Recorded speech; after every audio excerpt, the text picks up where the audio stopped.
V-Guard presents कौन जीत रहा है, को पावर्ड बाय सेंसोडाइन एंड विमल।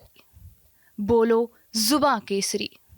क्या ये क्षेत्र आपको नया लगा? राजनीतिक कार्यों से हम लोग राज्य और देश की यात्रा करते हैं, लेकिन यहाँ की जो मेरी यात्राएं होती हैं वो पारिवारिक यात्राएं हैं। आप जब उनके साथ भी थे, मंत्री भी थे, तो भी नीतीश कुमार का विरोध करते थे। देखिए, मैं नीतीश कुमार का मैं धुर विरोधी नहीं हूँ। राष्ट्रीय अध्यक्ष जी से मैंने कहा था कि काम करने की अगर स्वतंत्रता नहीं होगी और पार्टी के मैनिफेस्टो पे हम काम नहीं कर पाएंगे तो ऐसे सरकार में हमारा रहने का क्या औचित्य हुआ।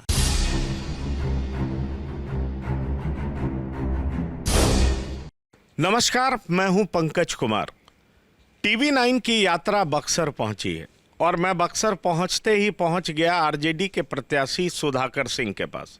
सुधाकर सिंह दिन भर अपना कैंपेन कर रहे थे और रात में थोड़ा इन्हें विश्राम करने का वक्त मिला।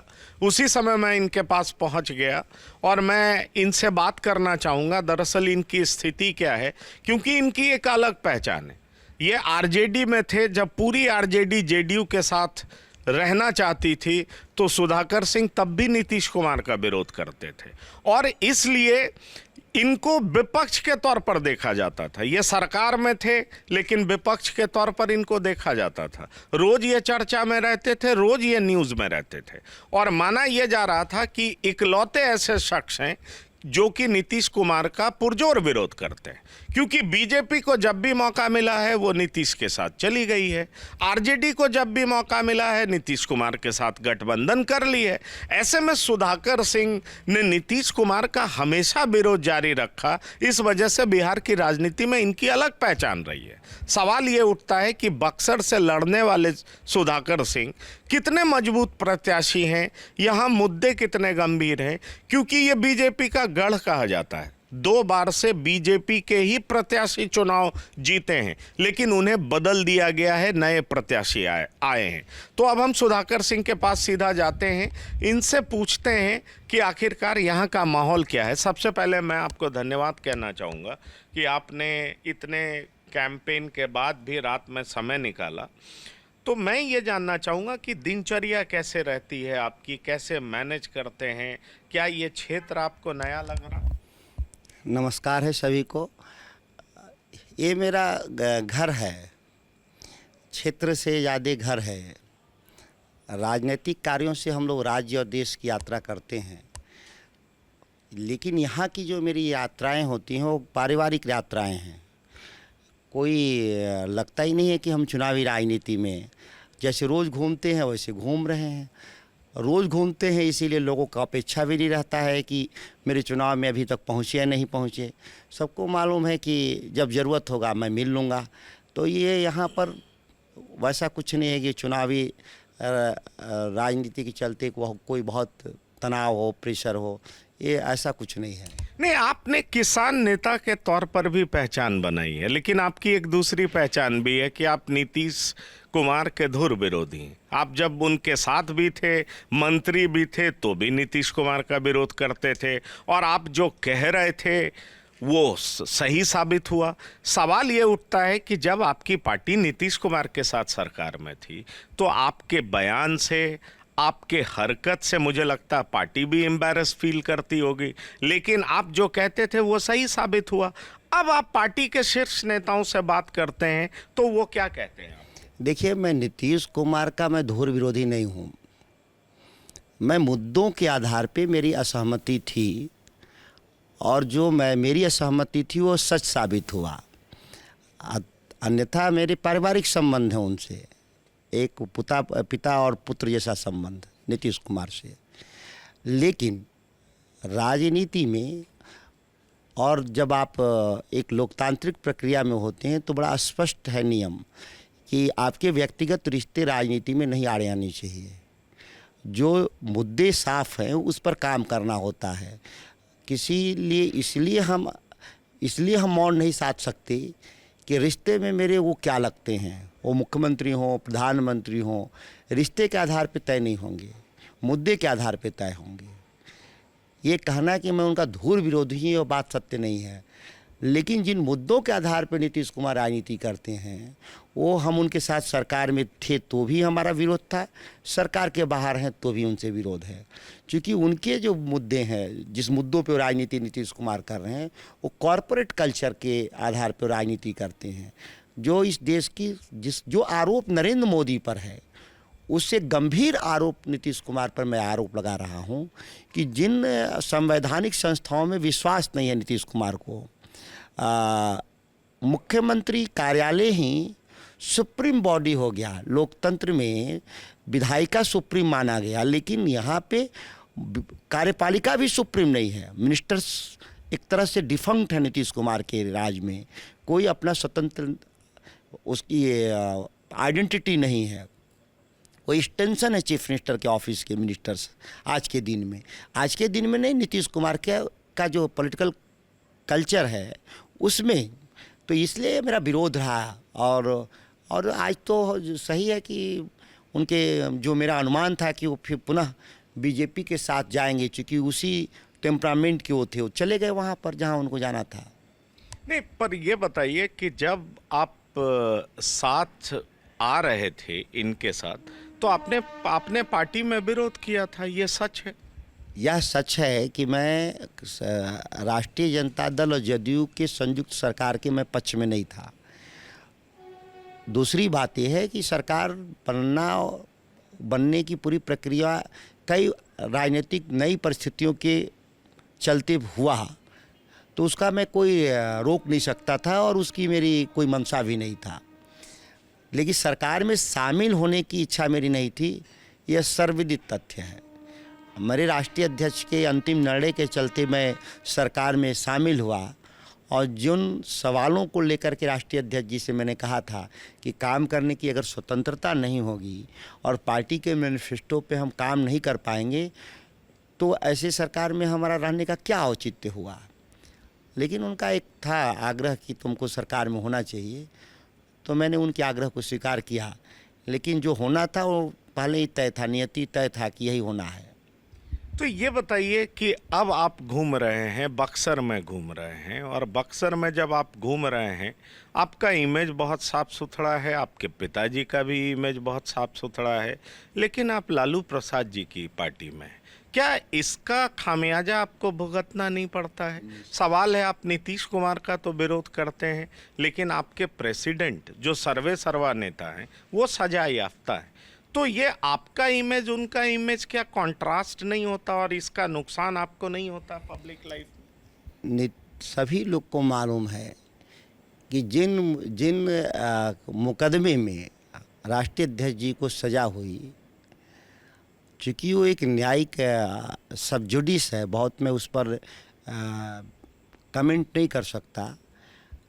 लेकिन एक बात सही है, मैं बता रहा हूँ कि हाई कोर्ट और सुप्रीम कोर्ट जब जाएगा वो मामले खारिज होंगे। उस मामले में कहीं कोई संलिप्तता नहीं था राष्ट्रीय अध्यक्ष जी का मुख्यमंत्री के तौर पे। अगर उसको संलिप्तता माना जाए तो फिर सृजन कांड में नीतीश कुमार आज तक क्यों नहीं जेल गए? उनके राज में तो 3000 करोड़ का ट्रेजरी लूट हुआ सृजन कांड भागलपुर में।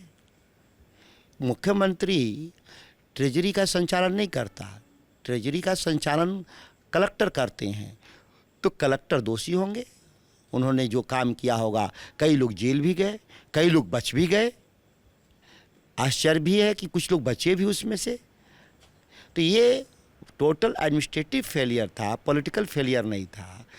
और जिसके लिए रिस्पॉन्सिबल चीफ मिनिस्टर नहीं होते, वो उसके लिए हाउस कोई भी एक्सपेंडिचर के बाद कि करेक्ट एक्सपेंडिचर नहीं है, उसका जांच करने का अधिकार कैग को है, और कैग रिपोर्ट हाउस को करता है, चीफ मिनिस्टर को नहीं करता, सीधे असेंबली को करता है।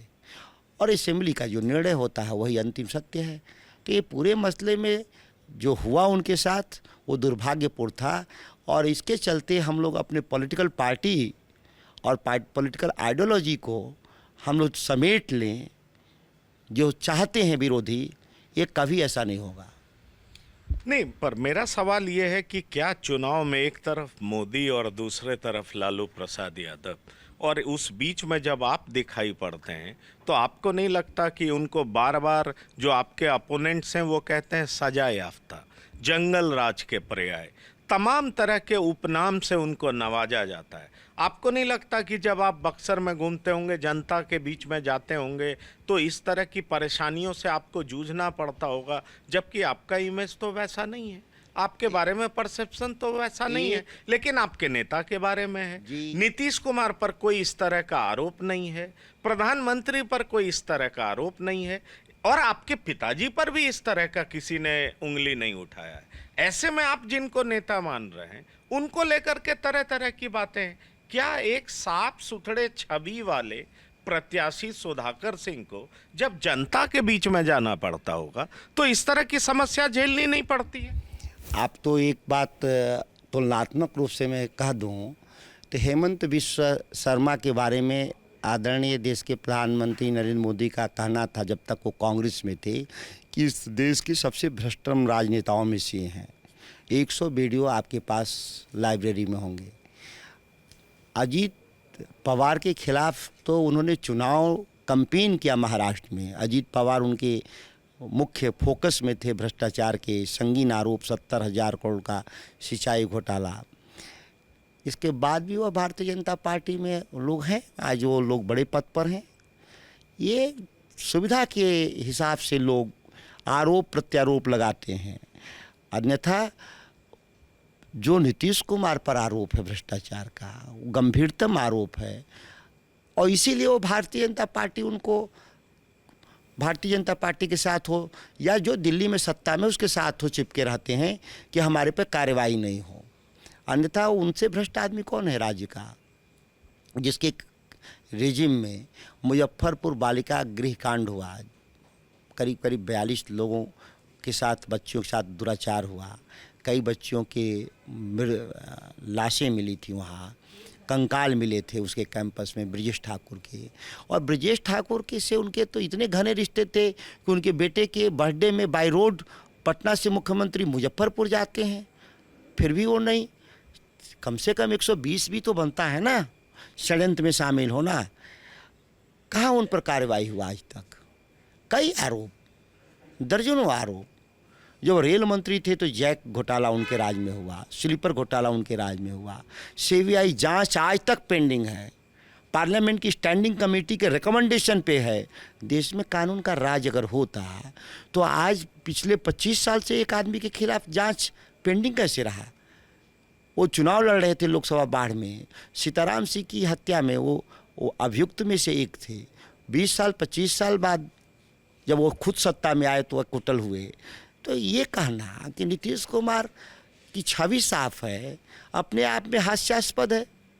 एक पॉलिटिकल लड़ाई था जिसमें आप एक दूसरे को, किसी को रावण साबित कर दें, किसी को राम साबित कर दें, इस तरह का एक हुआ। नहीं, पर ये बताइए कि आप कह तो रहे हैं, लेकिन 10 साल पहले तो यूपीए की ही सरकार थी जब पार्लियामेंट्री स्टैंडिंग कमेटी के ऊपर था। ये रेल मंत्री तो मेरे ख्याल से 98 से 2004 के बीच में रहे होंगे। तो फिर यूपीए ने इनके खिलाफ प्रोसीडिंग स्टार्ट क्यों नहीं की? खास तौर पर तब जब उसमें लालू प्रसाद एक बड़े स्तंभ थे, उनकी मदद से केंद्र की सरकार चल रही थी, तब इनके खिलाफ प्रोसीडिंग्स क्यों नहीं स्टार्ट? लालू प्रसाद जी एक अलग तरीके के राजनेता हैं। वो विंडिक्टिव माइंड के लीडर नहीं रहे, वो हमेशा कंस्ट्रक्टिव आदमी रहे। उनको जो काम मिला उसको पूरा किया। वो किसी को विंडिक्टिव माइंड से कभी किसी को तंग तबाह करने का काम लालू प्रसाद जी नहीं किए। आज भी मैं कह रहा हूँ कि उनके दरबार में कितना भारी विरोधी चला जाए और केवल उनसे सहयोग मांग ले, मैं आप अनुमान से ज़्यादा बड़ा विरोधी कोई हो, अगर कोई सहयोग मांग ले तो लालू प्रसाद जी उसको सहयोग करते हैं। कभी भी ना उनके डिक्शनरी में नहीं है। वो एक अलग राजनेता है, इस सदी के 4-5 महत्वपूर्ण राजनेताओं में से जिसकी व्यक्तित्व की व्याख्या नहीं की जा सकती। बाकी कांग्रेस ने क्यों नहीं किया, यूपीए ने क्यों नहीं किया, वो बेहतर उसके बारे में जवाब देंगे। एक बात तो आप जानते हैं कि प्रणब मुखर्जी राष्ट्रपति के चुनाव लड़ रहे थे, तो एनडीए में रहते हुए भी नीतीश कुमार प्रणब मुखर्जी राष्ट्रपति के पद के लिए वोट दिए थे। तो वो अपने मैनेजरियल स्किल के जरिए, और राजनीति में तो हैं, और हमारा ये मानना है कि 19 साल बिहार में रहना अपने आप में बड़ी उनके लिए उपलब्धि है। उनके लिए, राज्य के लिए दुर्भाग्य रहा, लेकिन नीतीश कुमार के लिए तो भारी उपलब्धि रहा ना। मुझे एक सवाल का जवाब और दे दीजिए कि कहा जा रहा है कि बीजेपी अंतर्विरोध से गुजर रही है, लेकिन क्या आरजेडी भी अंतर्विरोध का सामना कर रही है? क्या आपके सामने ददन पहलवान भी चुनौती के तौर पर सामने आ रहे हैं? जैसे आनंद मिश्रा को लेकर के कहा जा रहा है कि वो मिथिलेश तिवारी को लेकर के आ रहे हैं। क्या इस तरह की दिक्कतें आपके सामने आ रही हैं? साथ ही साथ मैं आपसे ये पूछना चाहूँगा कि क्या प्रधानमंत्री मोदी के इमेज को काउंटर करना आपके लिए डिफ़िकल्ट हो रहा है? जब आप चुनावी समर में जाते हैं, लोगों से मिलते हैं, तो आपको लगता है कि उनका इमेज लार्जर देन लाइफ हो चुका है और उसको काउंटर करना बहुत मुश्किल होगा? क्योंकि मैं आपसे बात कर रहा हूँ, आप जितना नीतीश कुमार पे अटैक कर रहे हैं, प्रधानमंत्री मोदी पे अटैक नहीं कर रहे, तो मुझे लगता है कि ये आपके रणनीतियों का भी हिस्सा हो सकता है, क्योंकि एक बार अरविंद केजरीवाल ने एक चुनाव में ऐसा किया था। इसलिए मैं आपसे पूछना चाह रहा हूँ कि क्या इस तरह की बात है जिस वजह से आप लोग बचते दिखते हैं और सीधा अपने जीत की तरफ सोचते हैं? ददन जी का जो आपने सवाल उठाया, वो राष्ट्रीय जनता दल के कभी भी प्राइमरी मेंबर नहीं रहे, तो इसमें बगावत का कोई विषय नहीं। जो पार्टी में कभी रहे नहीं, किसी भी पद पर, न एमएलए के तौर पे, न पार्टी के पद पे तौर पे, तो निर्दलीय रहे जीवन भर, तो वो कभी हमारे लिए उस मामले में कोई चुनौती नहीं है। भारतीय जनता पार्टी का अंतर्विरोध है कि उनका एक हार्डकोर वर्कर वो एक इलेक्शन फाइट कर रहा है, वो भी मोदी के नाम पर, कि भाई मुझे मोदी का सपना पूरा करना है। मेरा जिसकी आप चर्चा कर रहे थे ददन जी का, वो तो कोई चर्चा ही नहीं कर रहे हैं कि हमको राष्ट्रीय जनता दल से कोई लेना देना है, लालू प्रसाद जी से लेना देना नहीं है। वो लालू प्रसाद जी से भी भारी मतभेद रहे उनके, इसीलिए कभी वो दल में रहे नहीं। रह गया भारतीय जनता पार्टी का, अगर प्रधानमंत्री जी का इतना बड़ा इमेज है तो ये 543 क्यों नहीं जीत रहे हैं? 303 पर क्यों रह जा रहे हैं? 240 तो हारते हैं वो लोग। ये कहना कि राजनीति में वो कोई सुपरमैन है, ये नहीं मैं मानता। नहीं तो क्या आपको यहाँ पर लोग किसान नेता के तौर पर देख रहे हैं, या आपके पिता भी बड़ी शख्सियत हैं, उनके पुत्र के तौर पर देख रहे हैं? बक्सर की जनता आपको किस निगाह से देख रही है, या नीतीश कुमार के धुर विरोधी के तौर पर देखिए, हम धुर विरोधी का कहना ये अपने आप में एक नकारात्मक बात हुआ। मैं कहा ना कि मेरे उनसे बेहद पारिवारिक संबंध, पुत्रवत संबंध, लेकिन मुद्दे के आधार पे हमने राजनीति किया हमेशा। जब मैं 2000 में राजनीति शुरू किया, हम किसान आंदोलन से जुड़े हैं। या कह सकते हैं कि मैं दिल्ली यूनिवर्सिटी में था, केएमसी में, तब मैं जीन कैंपेन के साथ हम जो एग्रीमेंट था, जो WTO का एग्रीमेंट का हम लोग विरोध कर रहे थे। आप मेरे उस समय केएमसी में पत्रिका निकलती थी, उसमें मेरा लेख निकला हुआ था। पता नहीं अब वो छपता है कि नहीं छपता होगा, लेकिन मैंने पढ़ा है उसको, मैंने पढ़ा है। तो वो लगातार हम इस काम को लगे हुए थे। तब नीतीश कुमार की हम लोग एक ही पार्टी में थे, और हम तो उम्र में भी बहुत कम थे, और भारतीय जनता पार्टी में तो मोदी आए भी नहीं थे उस समय। लेकिन जिन मुद्दों पे हम काम कर रहे हैं वो कंटिन्यूअस काम कर रहे हैं। हमारे कभी मुद्दे में बदलाव नहीं है।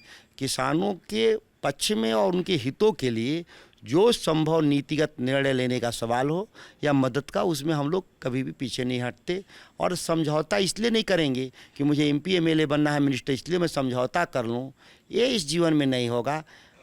पद रहे न रहे, MLA MP रहे न रहे, मिनिस्टर बने न बने, उन मुद्दों पर हम कोई समझौता नहीं करते। आपको यहाँ मुद्दा क्या दिखाई पड़ता है? क्योंकि आरजेडी तो जीतती नहीं रही है यहाँ से, तो पिछले 2 चुनाव में बीजेपी जीती है।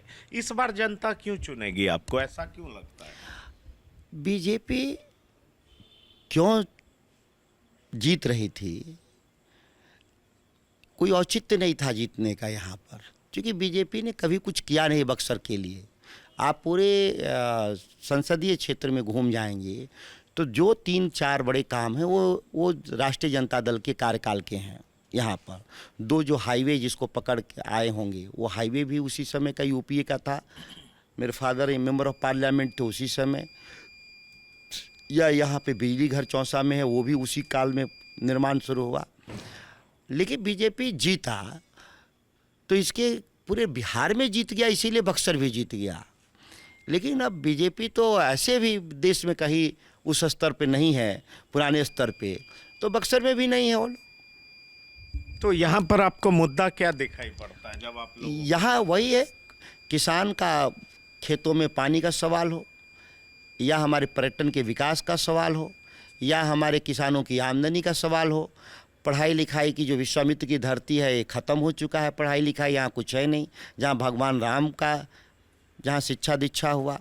तो ये जो इसके गौरव हैं पुराने, इसके सांस्कृतिक और सामाजिक जो गौरव रहे हैं, वो सब विनष्ट हो चुका है बक्सर का। ये लड़ाई है, बक्सर के पुनर्निर्माण की लड़ाई है, और इसमें सभी लोग जानते हैं कि मैं इसको कर सकता हूँ। मेरे पर लोगों को विश्वास है कि पुनर्निर्माण की पूरी प्रक्रिया पूरा करूँगा। मैं एक दो सवाल बड़ा स्पेसिफिक पूछूंगा, क्योंकि बिहार में जातिगत राजनीति होती है और बिहार इसके लिए प्रमुखता से जाना जाता है। आप जिस समाज से आते हैं, उस समाज का झुकाव बीजेपी की तरफ है। क्या आपको लगता है कि आपका समाज यहाँ पर आपके साथ खड़ा है? अभी बीजेपी के साथ कोई समाज नहीं खड़ा है, सबके साथ इन्होंने ठगी किया है। किसी एक वर्ग के बारे में बताएं जिसके हितों की रक्षा के लिए लड़े हों। ये देश में भारतीय जनता पार्टी, अडानी और अंबानी के 10 गुना संपत्ति बढ़े हैं देश में 10 सालों में। इसके अलावा किसी की संपत्ति अगर देश में बढ़ा हो, ये राजनीति में जो भारतीय जनता पार्टी ने जिस आधार पर राजनीति को खड़ा किया, ये भारत के लिए दुर्भाग्यपूर्ण है। मैं मानता हूं कि अगर ये रह गए तो भारत को पाकिस्तान बनने में अब देर नहीं है। जिस तरह से वहाँ लोकतंत्र में नकली वोट हो रहा है, वोट इमरान खान को मिला, सरकार शहबाज खान प्रधानमंत्री बन गए, सरकार वहाँ सेना चला रही है। भारत में भी यही होने की प्रक्रिया में ले जाना चाहते हैं भारतीय जनता पार्टी, नरेंद्र मोदी। देश की जनता बहुत स्पष्ट राजनीति में राय रखती है। आप इस बार का परिणाम चौंकाने वाला आएगा। जिस तरह से वाजपेयी जी की विदाई हो गई थी 2004 में साइनिंग इंडिया के बावजूद भी, ठीक वही हाल है अभी। नीचे हलचल है, आप महसूस नहीं कर पाए होंगे। आप बात करेंगे लोगों से, आम आदमी से, ठेले पर रिक्शे वाले से, जो वो सीधे सीधे बताएंगे कि वो भाजपा को वोट नहीं करेंगे। जो विपक्ष कहती है, मेरा अंतिम 2 सवाल होगा, जो विपक्ष कहती है आपकी पार्टी जंगल राज का पर्याय, आपकी पार्टी चारा घोटाला का पर्याय, आपकी पार्टी मिस गवर्नेंस का पर्याय, ये बताइए कि विपक्ष जिस जोर से चिल्लाती है और आपके विरोध में अति पिछड़ा समाज आ जाता है, सवर्ण आ जाता है, आपकी पार्टी की जब जब चर्चा होती है तो लोग कहने लगते हैं 2005 से पहले क्या था, किस तरह की स्थिति थी, किस तरह का डर था, कैसे भय व्याप्त था, कभी साले साहब आते थे, तरह तरह की चर्चा होती है। ऐसे में सवाल उठता है कि जब आप जनता के बीच में जाते हैं और ये कहते हैं कि मैं बेहतर करूंगा, तो जनता आप पे भरोसा क्यों करे, क्यों उम्मीद? हमारी राष्ट्रीय जनता दल या जनता दल अगर पिछले 40 सालों के 35 सालों के इतिहास को उठा के देखें तो हमारे वोट शेयर कभी कम नहीं हुए। जिस दिन हम सत्ता में थे, माने जिसको सत्ता में आने को आप मानते हैं कि आप अच्छे होने का सबूत क्या हो, इस लोकतंत्र में माना जाता है, जो बहुमत में आ जाता है उसको अच्छा मान लिया जाता है कि नहीं? यही ना लोकतंत्र की परिभाषा इस देश में गढ़ी गई है कि हम बहुमत में हैं इसीलिए हम ठीक है। तो ये बताइए कि हमारा 90 से लेकर 2024 तक हमारा वोट शेयर कहाँ घटा? हमारे खिलाफ सुविधा के हिसाब से लोगों ने अलाइनमेंट कर लिया, गठजोड़ कर लिया और हमको चुनाव हरा दिया, लेकिन हमारे वोट तो कभी नहीं घटे। कोई आरोप लगने से वोट शेयर मेरे घट गए, ऐसा तो कभी नहीं हुआ। नहीं, उसकी वजह कहा यह जाता है कि आप जातिवादी पार्टी हैं, मुसलमानों को डराते हैं, बीजेपी आ जाएगी। माय समीकरण बिहार में तकरीबन 28%, 32% के आसपास हो जाता है और ये मुख्य वजह है। दूसरी बात, आप कहते हैं कि हमने लोगों को नौकरी दी, तो आपने नौकरी दे दी तो बदले में ज़मीन ले ली, ये भी आरोप आप पे लगता है। तीसरी बात आप कहते हैं कि 17 महीने बनाम 17 साल, तो उधर से कहा जाता है कि मुख्यमंत्री क्या कर रहे थे, ये काम तो मुख्यमंत्री का था। मैं तीनों बात का जो कहा जाता है वही सवाल मैं आपसे कर रहा हूँ कि आपकी पार्टी परिवारवादी, आपकी पार्टी पे भ्रष्टाचार का आरोप, नौकरी देने के बदले जमीन लेने का आरोप, और ये तरह तरह के आरोप आपकी पार्टी और आपके पार्टी के नेताओं पर है। फिर आप कैसे दावा करते हैं कि हम बड़ा साफ और क्लीन गवर्नेंस दें? जो आरोप लगाने वाले हैं वो कभी गिरेबान में अपना झांके। परिवारवाद का आरोप लगाने वाले लोग, एनडीए मोदी के नेतृत्व में बिहार में 40 में से 13 लोगों के परिवार के टिकट मिले हैं। 13 मेंबर ऑफ पार्लियामेंट के बेटे चुनाव बिहार में लड़ रहे हैं।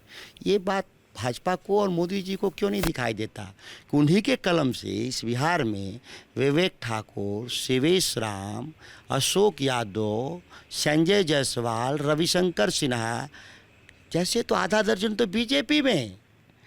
उनके सहयोगी दल नीतीश कुमार की पार्टी और लोजपा को छोड़ दें। कैसा आरोप? हमारी पार्टी से या हमारे गठबंधन से उतने लोग परिवार से नहीं लड़ रहे हैं जितना वो लड़ रहे हैं। आप इसको मिलाकर देख लीजिए। कोई कह देगा और उसको आप चलाने लगेंगे मीडिया में, सत्यापित भी कर लेना है इस विषय को। इसलिए मैं कह रहा हूं कि आपकी जिम्मेदारी है। दूसरी बात, भ्रष्टाचार की बात। इलेक्टोरल बॉन्ड सुप्रीम कोर्ट के आदेश से जब बात निकल के आ गई, सबको मालूम है कि इस देश में जो बूचड़खाना चलाने वाले लोग हैं वो 250 करोड़ भाजपा को चंदा दिया लोगों ने। इस देश में उन तमाम दर्जनों उद्योगपति जिस पर ईडी और सीबीआई ने रेड किया, रेड के बाद वो लोग भाजपा को चंदा देकर अपना केस सुलझाए। सीधे सीधे पैसा लिया भारतीय जनता पार्टी, अपने खाते में पैसा लिया, देश भर में कार्यालय खोला, 5 स्टार होटल जैसा, और चुनावी राजनीति को महंगा किया। ये अब इसके बाद भी, इतने सबूत के बाद भी लोगों को लगता है कि ये विपक्ष के लोगों ने किया या सत्ता पक्ष ने अपने लाठी के बल पे किस तरीके से इस देश में लूटा और देश के उद्योगपतियों से पैसा हड़प करके चुनावी राजनीति को गंदा किया। और आप देख रहे होंगे कंटेंट के स्तर पे, डिजिटल प्लेटफॉर्म पे हो, इलेक्ट्रॉनिक मीडिया, एक तरफा बीजेपी अपने विज्ञापनों के जरिए खड़ा कर दी, जहां विपक्ष के लिए स्पेस नहीं दे रही है। लोकतंत्र चलेगा कैसे? लेवल प्लेइंग फील्ड नहीं रहेगा तो लोग, चुनाव का अर्थ क्या रह जाएगा? एक मैसिव स्केल पर हम कैंपेन चलाएंगे इलेक्टोरल रिफॉर्म्स पर, और आप देखेंगे कि किस तरीके से इस मुद्दे को मैं उठाऊंगा। अभी लोकसभा चुनाव का मुख्य मुद्दा को अभी डेविएट नहीं कर रहा हूं, क्योंकि ये गरीबों की लड़ाई है, किसानों की लड़ाई है, नौजवानों की लड़ाई है। इसको पूरा होने दीजिए। अब 75 साल का एक बूढ़ा आदमी जो अपनी पार्टी के 3 स्टॉलवर्ट लीडर को राजनीतिक हत्या कर देते हैं, अटल जी, आडवाणी जी, जोशी जी, इस आधार पे कि 75 साल पूरा कर लिए, और अभी 75 साल मोदी जी का पूरा होने के बाद उनको सीधी बात कहनी थी कि मेरा उत्तराधिकारी राजनीति में कौन है, उसकी जगह 5 साल के लिए पुनः मांगना। एक जो भारतीय जनता पार्टी एक देश 2 विधान नहीं चलेगा का नारा दे करके अपनी पार्टी में आज 2 विधान मोदी जी पैदा कर दिए। भारतीय जनता पार्टी वाले सोचे कि उनका रिटायरमेंट क्यों नहीं कर रहे हैं। चलिए, मेरा अंतिम सवाल बस आपसे ये होगा कि क्या आपको लगता है मुसलमान आपसे जुड़ा हुआ? आपने सिर्फ 2 टिकट दिया है और ये समस्या विकराल रूप लेती जा रही है। मैं कुछ जगह मुसलमानों से भी बात कर रहा था, वो कह रहे थे कि जितना टिकट उन्होंने मुसलमानों को दिया है उतना तो लालू प्रसाद जी ने अपने 2 बेटियों को दे दिया, तो मुसलमान उनका ही क्यों रहे? मुसलमान उन पर ही भरोसा क्यों करें? इस देश में धर्म के नाम पे चुनाव राष्ट्रीय जनता दल नहीं लड़ रहा, भारतीय जनता पार्टी लड़ रही है। मंगलसूत्र छीन लिए जाएंगे, अल्पसंख्यकों को दे दिए जाएंगे। ये गला फाड़ करके चिल्ला कौन रहा इस देश में? मोदी जी। हम लोग तो कहीं नहीं कर रहे हैं कुछ धर्म के आधार पे हम लोग वोट मांग रहे हैं। कोई एक भी उदाहरण बता दो। पर जातीय जनगणना तो आपने करा है, उस अधिकार पर, उस आधार पर टिकट का बंटवारा भी तो कुछ होना चाहिए। ये सवाल तो उठ रहा है ना, जातीय जनगणना कराने में आप आगे थे और 18% मुसलमान को सिर्फ 2 टिकट, ये उनके साथ न्याय है या अन्याय है, क्या मानते हैं? भारतीय जनता पार्टी के लोग जब आरोप लगा रहे हैं तो ये बात को समझना होगा कि वो कहाँ न्याय कर दिया उन्होंने भी टिकट बंटवारे में कौन न्याय कर दिया? तो आपने क्यों अन्याय किया? हमने कोई अन्याय नहीं किया। हम 2 नहीं 4 टिकट दिए हैं। आप 2 क्यों कह रहे हैं? 40 टिकटें हैं जिसमें से 7 रिजर्व हैं। 33 टिकटों में से हम 4 उनको दिए हैं, 2 कांग्रेस के जरिए, 2 हमारे राष्ट्रीय जनता दल के जरिए। जो परिस्थितियां हैं, जो इस राज्य की राजनीति की, जो जिन परिस्थितियों के निर्माण में देश के प्रधानमंत्री की भूमिका और भाजपा की भूमिका है, उस परिस्थितियों को हमने नहीं बनाया है, उन लोगों ने बनाया है।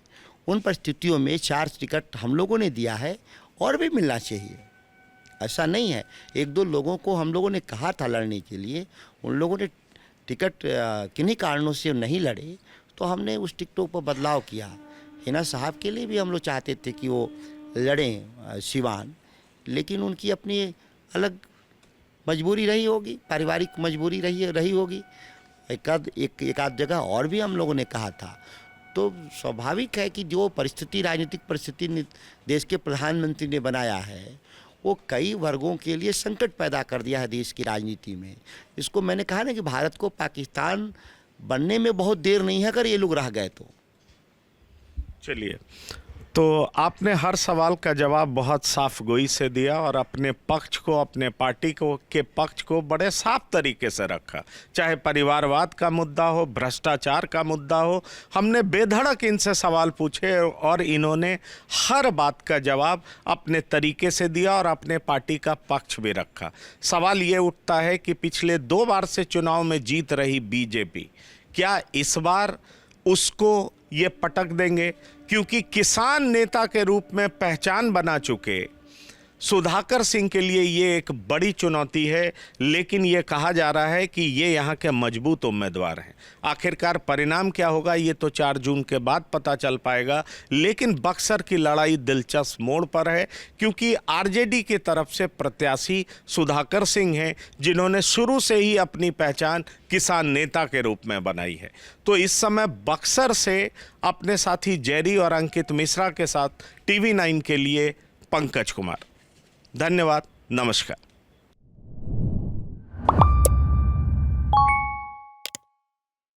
वीगार्ड प्रेजेंट्स कौन जीत रहा है, को पावर्ड बाय सेंसोडाइन एंड विमल। बोलो जुबां केसरी।